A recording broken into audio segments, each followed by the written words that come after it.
আসসালামু আলাইকুম, কেমন আছেন আপনারা সবাই? আমি আল্লাহর রহমতে ভালো আছি। তো গ্রামের দিনগুলো ভালোই কাটছে আমাদের। মিমি, চারিদিকে এরকম ঘুরে বেড়ালে তোর ট্যাগেল দেবো কি করে? আমি আয় দিকে আয়, চলে আয়। চারিদিকে খোলা পেয়ে মাথা কাজ করতেছে না একবারে। আয়, বাড়ি চল। এই যে গতদিন আসার সময় তাল কিনে নিয়ে আসছিলাম, সেই তালগুলো আমাকে বলছিলাম কেটে দিতে, তবে আসলে একটা তালই কাটা হয়েছে, পরে আর খাওয়া হয় নাই। আর কাঁঠাল পাড়া হয়েছিল, যে সে কাঁঠাল রান্না করতে দিচ্ছে আম্মু চুলায়।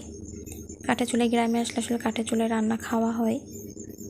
এরপরে আমি আর আম্মু গোছগাছ করে যাচ্ছিলাম খালাদের বাসায় মিমিকে নিয়ে। আসলে মিমিকে নিয়েই যাই, রেখে যাওয়া হয় না বাসায়, কারণ ও চারিদিকে দৌড়োদৌড়ি করে, আসলে ওর দেখে রাখা খুব কষ্ট। আর এই যে মুরগিগুলো শুধু আমার কাছে আসছিলো, আমার পায়ের মধ্যে আসছিলো, আমার গায়ের মধ্যে আসছিলো, তো ওইটাই ভিডিও করছিলাম, ছোটো ছোটো বাচ্চাগুলা। আর এই যে এখানে কুকুর তাড়াতে গেছে। একটা পিচির কাছ থেকে যে জবা ফুল নিয়েছিলাম, নিয়ে এই যে ঢং করতেছি ফুল কানে দিলে একটু ঢং করি আমি, তো সেটাই। আর যে তারপরে গেছিলাম লেবু কাটতে। খালাদের বাসার পিছনে প্রচুর লেবু হয়েছে, তো এই লেবু পেড়ে নিয়ে আসছিলাম। লেবুগুলো অনেক মজার, অনেক রস।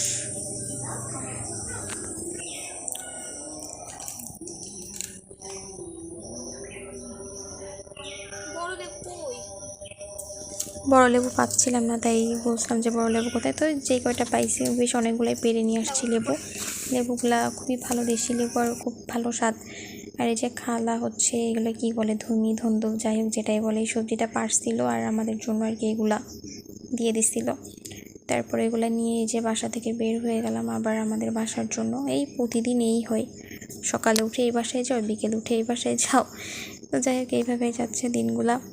ভালো থাকবেন সবাই। আজকের ভিডিওটা এই পর্যন্তই। আল্লাহ হাফেজ।